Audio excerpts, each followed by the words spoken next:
Bismillahirrahmanirrahim. Assalamualaikum warahmatullahi wabarakatuh. Anak-anakku, siswa kelas 5 SD Nurul Fajri yang dirahmati oleh Allah Subhanahu wa taala. Alhamdulillah, hari ini kita bisa bertemu kembali di pembelajaran TIK untuk semester yang kedua ini. Nah, untuk semester kedua ini insyaallah Pak Suharsa masih akan mengajar TIK untuk kelas 5 ya. Dan hari ini merupakan hari pertama kita di semester yang kedua untuk belajar TIK ini. Nah, untuk mengawali pembelajaran hari ini, mari kita sama-sama membaca basmalah. Bismillahirrahmanirrahim. Baik anak-anakku, hari ini kita akan belajar mengenai bab 5 ya di TIK ini. Bab 5 yaitu tentang menyimpan dokumen di media. Ya, hari ini kita akan belajar tentang media apa saja yang bisa kita gunakan untuk penyimpanan di komputer atau laptop ya. Nah, materi ini ada di buku paket yaitu halaman 51 sampai 57. Jadi, sebelum melanjutkan video ini, silahkan kalian siapkan dulu buku paketnya, buku tulisnya, dan juga alat tulisnya ya, untuk nanti mencatat hal-hal penting dari materi ini. Baik anak-anakku, langsung saja kita mulai ke materi hari ini ya. Nah, yang kita pelajari di semester 1 bahwa komputer salah satu fungsinya yaitu adalah menyimpan informasi ya, menyimpan informasi. Pertanyaannya nanti informasi tersebut disimpan di sebelah mananya di komputer. Nah, hari ini kita akan bahas ya. Nah, banyak ternyata alat yang digunakan untuk menyimpan informasi tersebut. Ya, banyak, berarti lebih dari satu. Nah, fungsi media penyimpanan sendiri itu antara lain satu, ini bisa menyimpan salinan informasi penting. Yang kedua, memindahkan data dari satu komputer ke komputer lain ya. Kemudian yang ketiga, menyimpan informasi dan program, terutama ini program-program yang jarang digunakan tapi perlu disimpan. Kemudian yang keempat, membuat salinan informasi.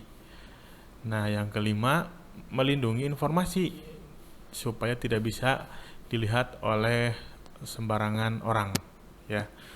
Nah, lanjut lagi, ini adalah media penyimpanan masa lalu. Masa lalu ini artinya media ini sempat dulu digunakan oleh orang-orang, tetapi sekarang sudah tidak digunakan lagi karena berbagai alasan. Yang pertama ada paper tape. Nah, bentuknya seperti ini. Kemudian yang kedua ada magnetic tape, seperti ini kurang lebih bentuknya. Kemudian yang ketiga ada punched card. Ini kurang lebih seperti ini bentuknya. Nah, ketiga media penyimpanan ini dulu digunakan, tapi sekarang tidak digunakan. Alasannya adalah, nah, ada beberapa kelemahan ya, diantaranya ukurannya ini besar, tetapi kapasitasnya kecil ya. Jadi ukurannya besar, tapi kapasitas penyimpanannya kecil, sehingga sekarang alat ini sudah tidak digunakan lagi. Kemudian media penyimpanan masa kini apa saja? Nah, ini kita akan bahas media penyimpanan masa kini.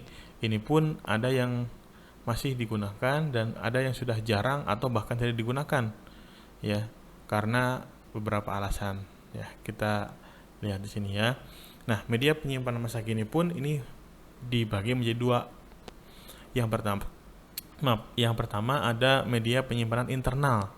Internal ini maksudnya sudah ada dalam komputer atau laptop sendiri ya. Jadi ketika kita menyimpan data di komputer, kita tidak perlu menambahkan alat lagi, itu sudah ada di dalam komputer atau laptop sendiri. Itu disebut dengan penyimpanan internal.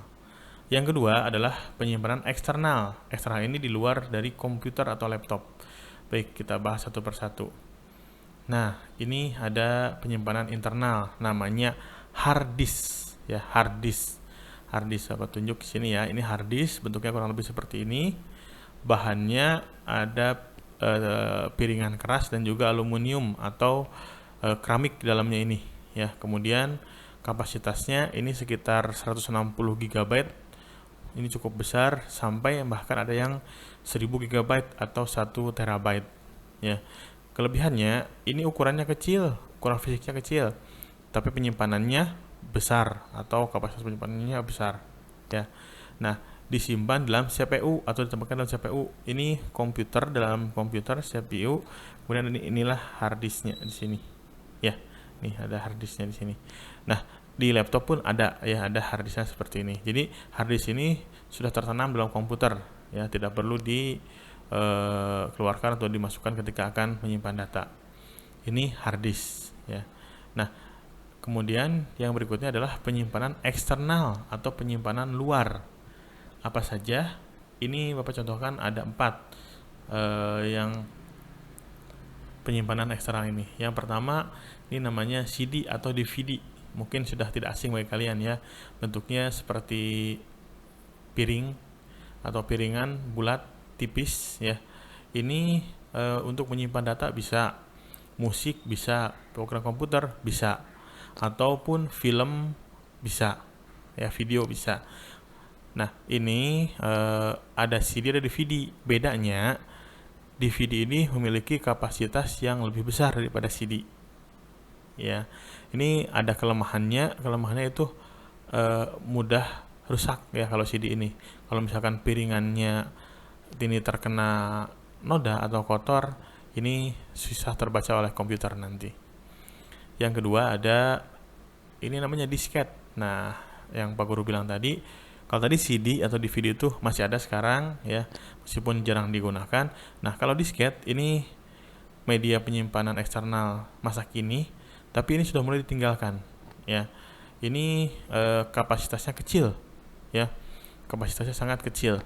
Satu disket seperti ini kurang lebih kapasitasnya hanya 1,44 mega, atau kalau disimpan atau ini apa namanya, atau kalau digunakan untuk menyimpan lagu itu sudah tidak muat untuk ukuran sekarang. Atau misalkan kalau kita mengambil gambar di HP atau kamera di HP, itu kapasitas penyimpanannya sudah sekitar 3 mega lebih. Ini 1,4 mega, berarti sudah tidak bisa menyimpannya ya. Nah, itulah kenapa disket tidak digunakan, karena kapasitasnya sangat kecil. Yang ketiga, ini yang lazim atau sering digunakan oleh kita, yaitu namanya adalah flash disk. Flash disk ini punya kelebihan, yaitu kapasitasnya besar, ukurannya kecil ya, dan juga mudah untuk dibawa-bawa. Kemudian yang keempat ada kartu memori atau memory card. Ini biasanya digunakan untuk memindahkan data dari ponsel atau kamera digital ya ke komputer kalian. Nah, ini contoh-contoh penyimpanan eksternal.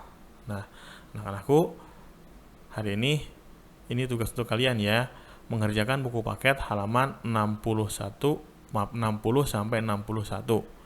Tetapi tugasnya tidak dikirimkan hari ini ya. Nanti kita akan bahas tugasnya di pekan-pekan berikutnya.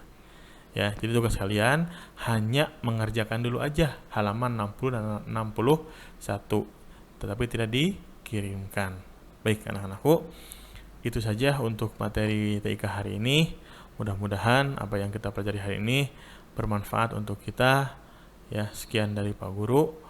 Kalau ada pertanyaan boleh tanyakan ke WhatsApp Pak Guru ya. Sekian, Bapak Guru akhiri. Assalamualaikum warahmatullahi wabarakatuh.